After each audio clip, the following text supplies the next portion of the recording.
Hello, I hope you're doing well. I haven't made a video in like a month, so I wanted to check in with you guys. Two quick updates. Number one, I wanted to talk about the podcast episode that I had a chance to speak in recently, and then to do a quick check-in with you guys on self-care. What's working for me, what isn't. So number one, I had the opportunity to speak on the How to Take a Break podcast, and my episode is episode number 16, How to Take a Break for Joy. I loved speaking on that episode on the topic of leaning deeper into joy and self-care. You know me, I can speak forever on the topic of self-care. I am so invested in that topic simply based on experiences of feeling burnt out and emotionally drained, and just overall I feel like I've learned a lot along my life's journey in terms of self-care that really works and how to implement it well into my day, my week, my months ahead, and so forth.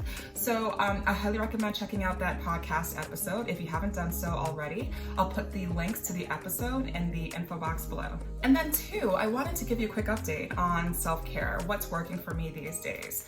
I have been trying out different sleep apps because I have increasingly learned, especially this year in particular, I have increasingly learned that sleep, if I don't get my sleep, really nothing else works. So because of that, I have been really interested in the data around my sleeping patterns, how many hours do I really need to feel rested and all that good stuff. So I checked out different apps and I found that for the Apple Watch, the Sleep Watch app really works, and I downloaded the full premium version of the app. So it syncs with my watch, and the amount of data that I receive over the course of even one night, let alone over a period of time, the Sleep Watch app is really good. So if you haven't checked that out, I recommend checking that one out. And also, if you've checked out other sleeping apps that really work for you, feel free to post those in the comments below. I'm always open to new apps, new ideas, and all that good stuff.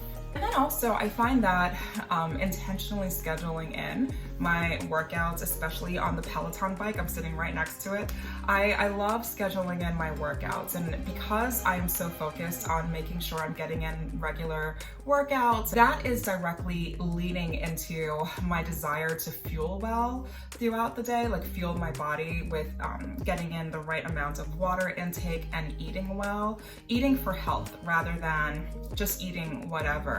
And yeah, I've always been mindful about not eating too much junk food, but because I'm so focused on getting in a good workout, I'm increasingly mindful about eating foods that give me a lot of energy, help me feel good during my workouts as well as after, and that directly feeds into my ability to maintain a decent calorie intake for the day. So I feel like when you're really intentional overall about your self-care regimen, thinking about it like a Maslow's hierarchy type thing. You set the basic building blocks for your self-care regimen, getting in good sleep, eating well, scheduling in your workouts, everything kind of builds up over there. As I mentioned in the How to Take a Break for Joy podcast episode, if I don't get enough sleep, if I don't have those basic building blocks in place for self-care, there is nothing out there that can compensate for not having the basic foundation of self-care principles or needs in place. But yeah, I feel good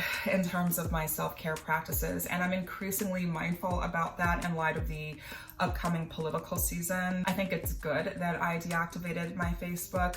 And you know, I've been on Facebook since 2004, but I deactivated it, and I feel so good for taking a step away from all of the debates and conversation there. I don't know when I'll reactivate that page, but for now, I'm just like, I'm gonna take some time away and just continue to push forward with my goals for 2020. I feel good with where I am with, you know, pushing forward with certain goals on my plate through the end of the year.